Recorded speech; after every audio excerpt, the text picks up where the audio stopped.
안녕하십니까 여러분, 송모의 사진 강좌. 자, 이번 시간에는 거리계 연동식 카메라의 특장점에 대해서 한번 알아볼까 합니다. 여러분들 거리계 연동식 카메라가 어떤 카메라인지 혹시 보시거나 아시는 분 계시나요? 여러분들이 지금 쓰고 계신 일반적인 카메라는 무슨 카메라죠? 그렇죠, SLR 카메라. 제가 누누이 말씀드리지만 싱글 렌즈 리플렉스 카메라, 렌즈를 통해서 들어온 것을 반사경을 이용하고 펜타프리즘을 거쳐서 우리가 눈으로 볼 수 있는 카메라.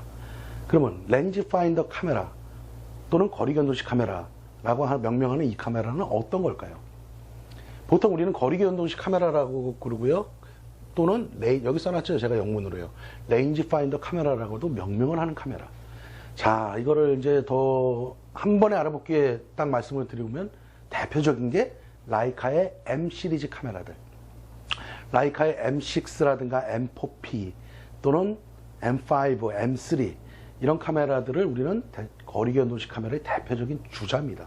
요즘에 또 하나는 얼마 전까지 나왔다 지금은 없어졌죠. 콘탁스의 G1이라든가 G2 카메라들, 또는 요즘 나오고 있는 코시나에서 만들죠. 포익 트렌드. 코시나 회사에서 만들지만은 브랜드는 뭐로 나와요? 포익 트렌드라고 나오죠. 그 카메라들. R2, 뭐 R3A 이런 카메라들, 또는 뭐 지금은 이제 없어진 회사지만 코니카의 헥서라든가 이런 카메라들이 대표적인 거리견도식 카메라지만, 그 중에서도 퍼스트를 쳐준다면 역시나 라이카의 M 카메라들.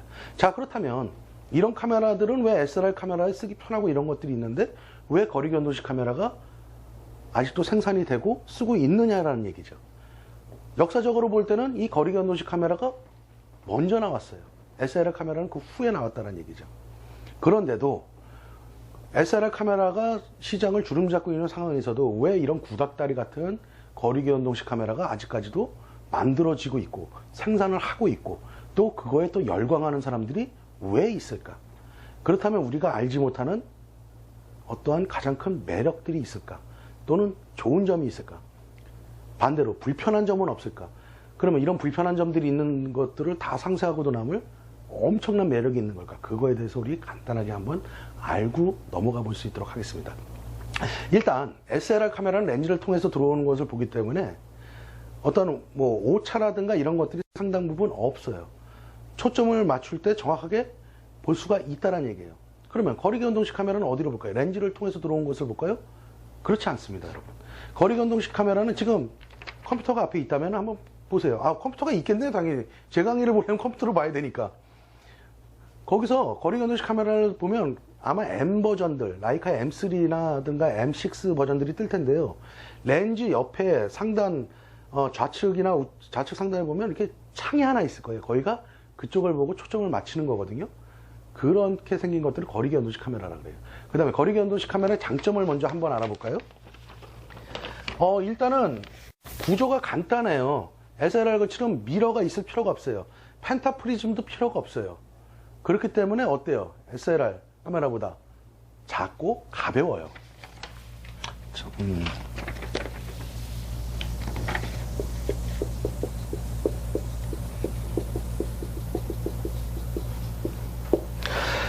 작고 가볍다. 그 다음에 조작이 상당 부분 편리하다는 얘기죠. 자, 그 다음에 두 번째는 미러가 없죠. 45도로 기울어진 미러가 없다. 미러가 없으니까 어떻다? 미러 쇼크에서 해방이 된다. 어떠한 충격에 미러가 딱 때렸다 올라오는 거. 요즘은 뭐 이제 SLR 카메라도 그 안에 이제 그걸 뭐야, 자동차가 지금 쇼버 같은 게 들어간다고 그래야 되나? 이런 완충 장치들이 들어가는데, 그렇게 이제 해갖고 요즘은 이제 미러 쇼크를 상당 부분 많이 억제를 하고 있죠. 그래도 미러 쇼크가 없다. 그래서 충격에 SLR보다 좀 더 유연하게 대처를 할 수가 있다. 그 다음에 그걸 뭐라 그래야 되나? 블랙아웃이라 그러면 말이 맞을까요? 블랙아웃?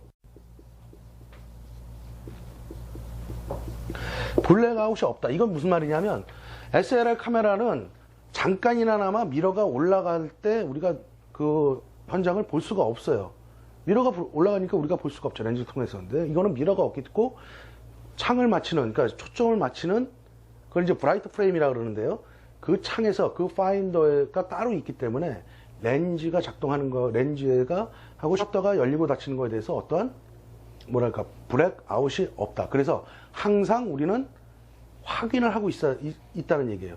악립 브레송이 그런 거죠. 결정적인 순간 이런 것들을 촬영할 때 항상 보고서 찍을 수 있었을 때 우리가 만약 그걸 우리가 같이 찍는다 그랬을 때 SLR 카메라보다는 뭐 극단적인 예예요. 이거는 SLR 카메라보다는 렌즈 파인더 카메라가 절대적으로 유리하다라는 거예요. 항상 우리는 렌즈 카메라가 사진을 찍는 거와 관계없이 항상 우리는 보고 있다는 얘기죠. 그런 부분들이 또 있고요. 또 하나는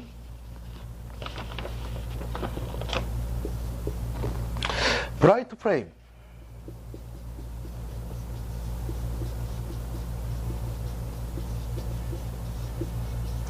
브라이트 프레임이 채용됨으로써 렌즈가 어두운 거를 끼거나 밝은 렌즈를 끼거나 항상 일정한 밝기에서 우리는 초점을 맞출 수가 있고 초점을 맞추는데 용이하다는 얘기예요. SLR 카메라보다 이런 부분들은 상당히 좋다는 얘기죠. 만약에 SLR 카메라에서 1.4 렌즈나 2.8 렌즈의 밝기 정도를 찍는다 그랬을 때는 크게 문제가 없죠. 렌즈들이 어둡질 않으니까. 근데 4나 5.6으로 넘어갔을 때는 어떨까요, 여러분? 그렇죠. 파인더가 어두워지죠. 그래서 우리는 좀 불편함을 느끼실 거예요. 근데 거리 견도식 카메라는 독립된 파인더 창으로 보기 때문에 렌즈가 밝거나 어둡거나 항상 똑같은 밝기로 초점을 맞추고 촬영을 할 수 있다는 얘기예요. 이런 장점들을 갖고 있습니다. 자, 그렇다면 브라이트 프레임이라는 건 처음 들어보셨나요? 용어요? 브라이트 프레임? 자, 이 용어 간단히 설명을 해드릴까요? 브라이트 프레임이라는 건 뭐냐면 거기에 보면 어떤 렌즈를 통해서 들어오는 것을 직접 보지를 못하기 때문에 이런 식으로 표시가 되어 있어요.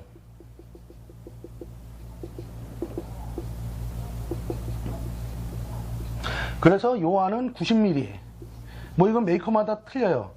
90mm용, 이거는 뭐 50mm용. 이런 식으로 나눠준다는 거죠.